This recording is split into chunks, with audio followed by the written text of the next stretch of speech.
5월 2일 오늘 만난 성경 말씀은 시편 119편 17절에서 19절까지의 말씀입니다. 주님의 종을 너그럽게 대해 주십시오. 그래야 내가 활력이 넘치게 살며 주님의 말씀을 지킬 수 있습니다. 내 눈을 열어주십시오. 그래야 내가 주님의 법 안에 있는 놀라운 진리를 볼 것입니다. 나는 땅 위를 잠시 동안 떠도는 나그네입니다. 주님의 계명을 나에게서 감추지 마십시오. 아멘. 오늘 만나로 만나주시는 하나님을 기대합니다. 구약시대의 이스라엘 백성은 예루살렘이 무너지는 광경을 좋은 눈으로 보며 깊은 절망을 경험했습니다. 성전은 불타고 나라는 망하고 사랑하는 가족들은 바벨론으로 끌려갔습니다. 포로 시기 그들의 마음속에 있었던 우리는 하나님의 백성이다라는 자부심은 무너졌고 그들에게 주어진 율법과 말씀도 잊혀져 가고 있었습니다. 이후 그들은 포로에서 풀려나 예루살렘으로 돌아온 뒤 성벽을 다시 세우고 무너진 성전을 재건하며 나라를 회복하려고 애썼습니다.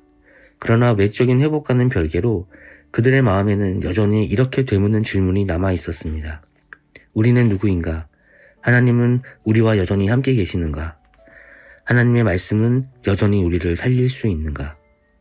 이와 같은 삶의 자리에서 시편 119편은 단순히 율법을 지키자는 결심의 노래가 아닌 절망과 무너짐 속에서 하나님의 말씀으로 다시 일어서기를 바라는 기도의 시로 울려 퍼졌습니다. 히브리어 알파벳 22개의 글자를 따라 각 연마다 8절씩 구성된 이 시는 단순한 문학적 장치 이상의 의미를 지닙니다. 이는 삶의 방향을 잃은 이들에게 하나님 말씀을 통해 정체성과 길을 되찾도록 도와주는 나침반과 같은 노래였습니다.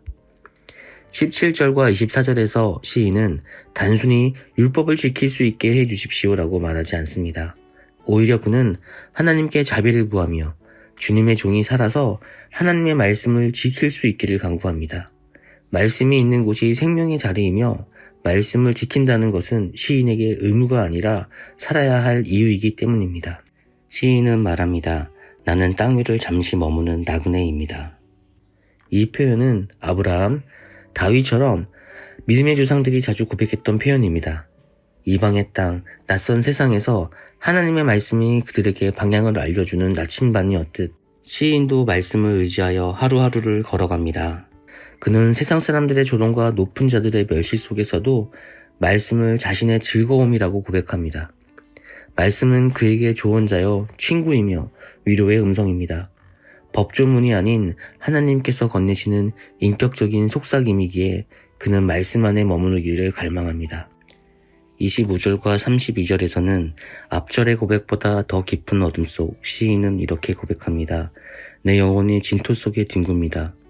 히브리어 원어의 느낌을 살리자면 내 영혼이 흙에 달라붙었다는 표현입니다. 생명을 잃은 자처럼 땅에 붙어 무기력하게 누운 시인의 모습입니다. 그러나 바로 그 자리에서 그는 주님의 말씀대로 나를 살려주십시오라고 간구합니다. 주님의 길을 배우고 말씀의 길로 인도받기를 바랍니다. 이 고백은 절망 속에서도 포기하지 않고 하나님의 음성을 기다리는 이의 마음을 보여줍니다. 그리고 마침내 그는 결단합니다. 나는 주님의 증거를 따라가겠습니다. 주님께서 내 마음을 넓혀주시면 계명들이 인도하는 길로 달려가겠습니다.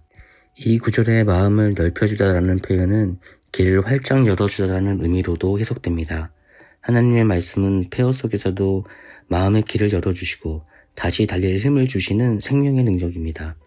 시편 기자는 무너진 마음과 혼란의 시간 속에서도 말씀을 향한 사모함을 붙들고 다시 일어섭니다. 말씀은 단지 규칙이나 교훈이 아니라 하나님이 주시는 생명의 숨결이며 다시 걸을 수 있게 하는 회복의 능력입니다. 오늘 우리도 인생의 진토 같은 자리에 누워 있을 수 있습니다. 그러나 시인처럼 주님의 말씀대로 나를 살려주십시오라는 한 줄의 기도는 우리를 다시 일으키는 힘이 될 것입니다. 그래서 우리 삶에 말씀이 들어오기를 기도합니다.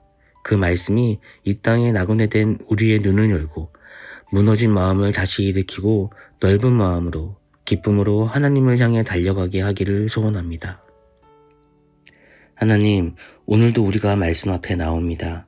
진토에 붙은 듯 무력한 우리의 영혼을 주님이 일으켜 주십시오. 길을 잃은 나그네처럼 헤매는 우리에게 말씀을 감추지 마십시오. 말씀이 조항이 아니라 살아계신 주님의 속삭임이 되게 하시고 힘든 상황을 딛고 다시 주님께 달려갈 수 있도록 우리 마음을 넓혀주십시오. 예수님의 이름으로 기도드립니다. 아멘.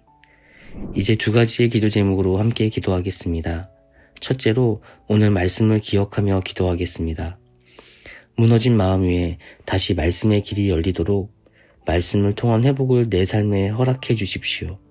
포기하지 않고 다시 말씀을 따라 걸어가게 도와주십시오. 둘째로 청년들을 위해 기도하겠습니다.